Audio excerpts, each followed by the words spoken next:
President Trump went to the border today, and he met with some families who experienced unbelievable, staggering, heartbreaking loss due to the policies of Tombstone, Joe Biden, vegetable in chief, and the presumptive nominee, Comrade Kamala.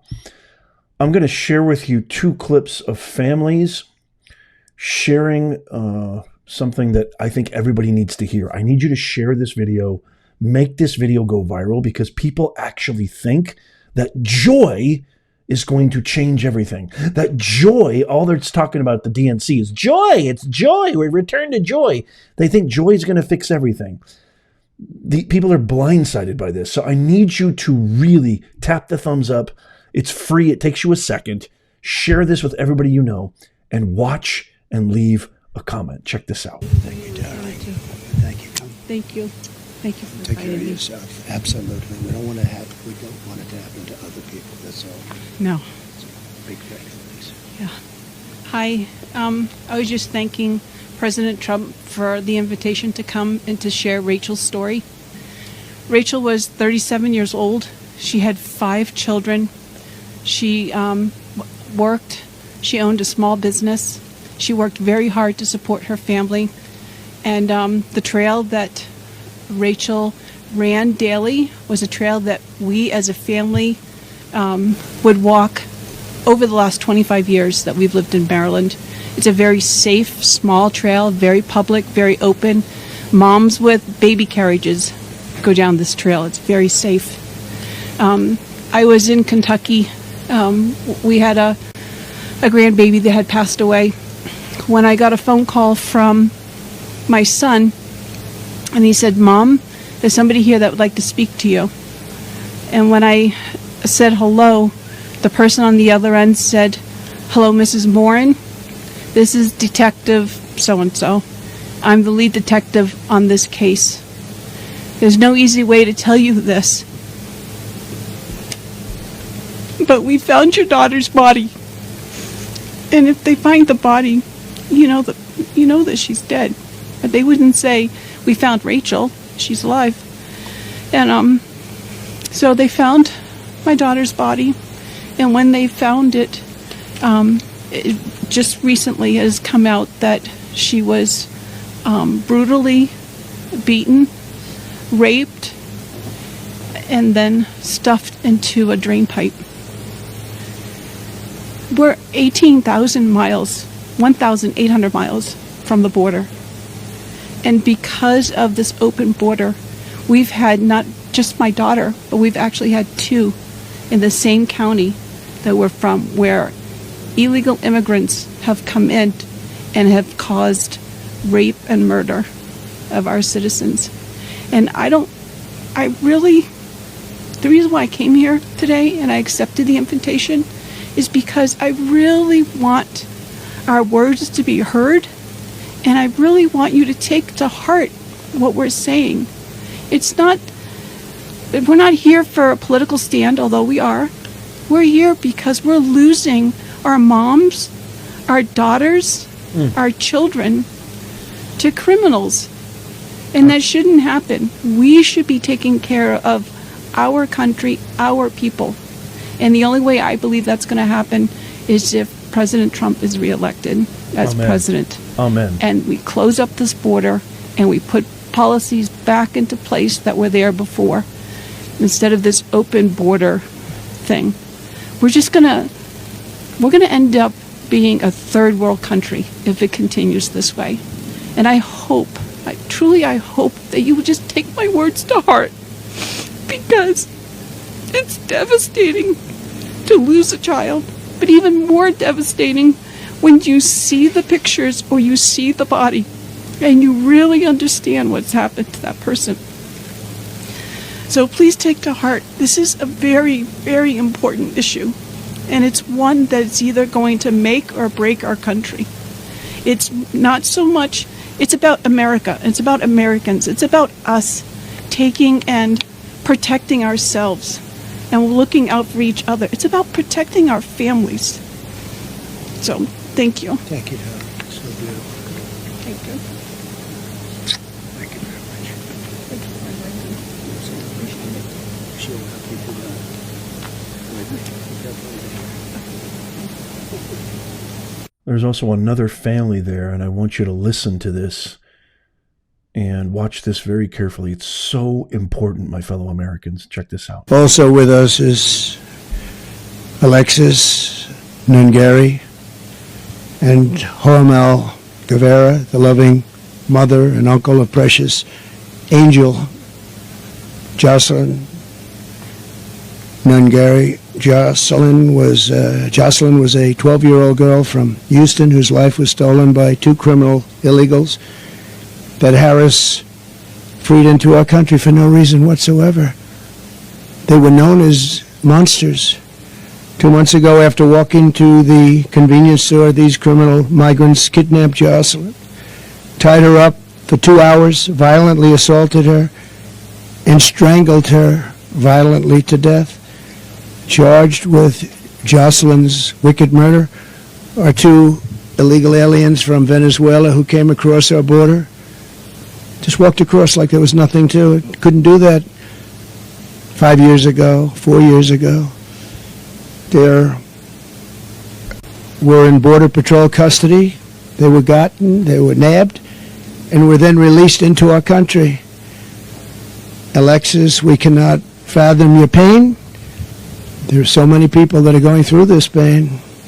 But we pledge to always hold Jocelyn in our hearts. And Alexis, I'd like to have you maybe come up and say a few words. Thank you very much. Thank you very much. So I would love to thank Donald Trump for giving us this invitation to be here and to say a few words. To the staff that's been so kind to help us in this very hard time. My daughter was just 12. She had dreams to be famous. She wanted to be a famous actor. She was so funny. She was her own personality. And it's been very hard. It's been very hard. June 17th was the day her life was taken. She was left with no clothing from the waist down, was thrown in a bayou, left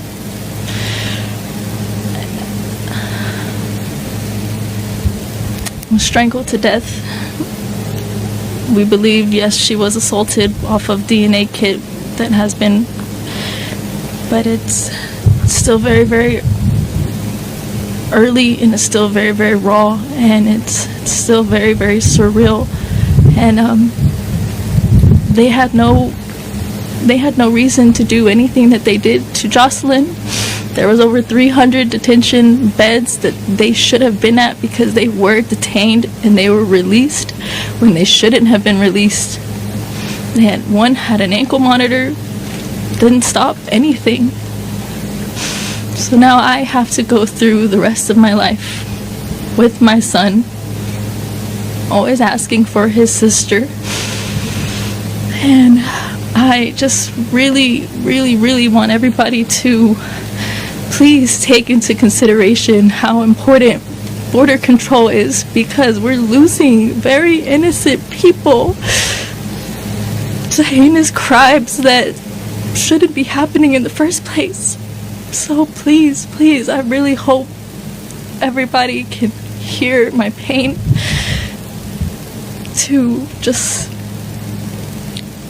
please, he needs to be in office, and we need better control. We need to stop this. We need to stop losing our littles. We need to stop losing children, mothers, sisters, because now I get to grieve every single day.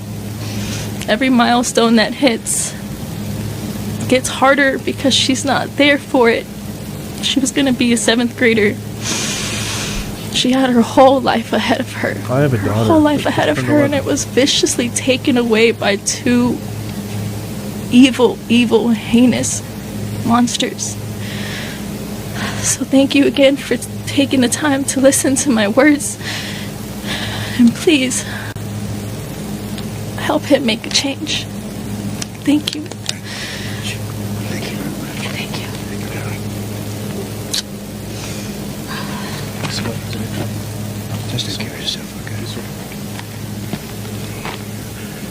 So Jocelyn is in heaven now, looking down on us right now. And in her name and her memory, we'll be fighting to protect every American daughter and child. Estimates have run as far as and high as 18 million unvetted illegal migrants that have entered our country since Trump was ousted in 2020. On day one of his presidency, Tombstone Biden, he reneged and dismissed all of Trump's border policies. I keep hearing from the left, oh my goodness, it was Trump's fault. We had a bipartisan border bill. We had everything going. We had conservatives. We had the right, the left. Everybody was agreeing. But Trump. What they forget to mention is, the bill included an extra $60 billion to Ukraine, which was not supposed to be part of the deal. They were supposed to deal with the border first, then talk about Ukraine and more spending on Ukraine. So the context is missing. It wasn't Trump that stopped anything. It was the people who represent the people who voted for them. The people didn't want any more money, any more of their hard-earned tax-paying dollars to go towards Ukraine until they fixed domestic issues. Never mind just the border, but other issues too. And so the fact that they kind of snuck that in there at the last second, that was the destruction of that bill. And the real kind of crux here is the president doesn't need a bill. The president doesn't need a bill. He issued an executive action when he saw that he was losing in the polls, especially after the debate, and then he basically quit. He said back in January that he didn't have any power, which was a bold-faced lie. As soon as Trump was elected president, his very first initiatives was securing the border and building the wall. He didn't need a bill. You don't need a bill. But no, they're going to yell joy and decency and, wow, we finally got this and that and all these ridiculous things that don't mean anything to try to hypnotize us. But the reality is we're letting in criminals.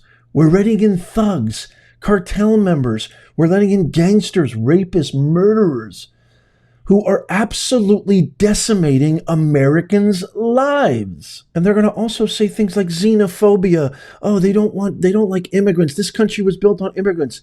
Legal immigrants. Like my parents were legal immigrants who immigrated to this country in the early 70s. Legal. Nobody has any problem with legal. We're talking about illegal immigrants who are literally allowed an unfettered, zero processing, zero screening access to our country. And they're given credit cards, thousands of dollars in credit cards, free healthcare, and now homes is the latest one. They're given free loans, zero down, or even money on top of that to put down. This is nothing short of treason. I'm going to say it. This is probably going to get me arrested. I'm sure if the FBI is watching this, this video could get taken down. This is treason. It's more than just breaking the law. It's more than just neglecting the American people. This is more than just invasion. This is treason. My fellow Americans, if things don't change, if we actually allowed 4 more years of this. Any plans to visit the border? At some point, we are going to the border. We've been to the border. So this whole thing about the border, we've been to the border. We've been to the border. You haven't been to the border. And I haven't been to Europe. And I don't understand the point that you're making. You're in a world of trouble, my fellow Americans. So I throw this off to you. I'm asking you one more time. Please tap the thumbs up. It's not for me. I want to get our country back. This entire channel is devoted to getting our country back. And also let me know what you think in the comments down below. I can't wait to hear from you. Check out these videos coming up on the screen right here. Follow, subscribe. Our free newsletter is in the pinned comment, show notes, and description. And as always, may God bless you and may God bless America. I'll see you soon.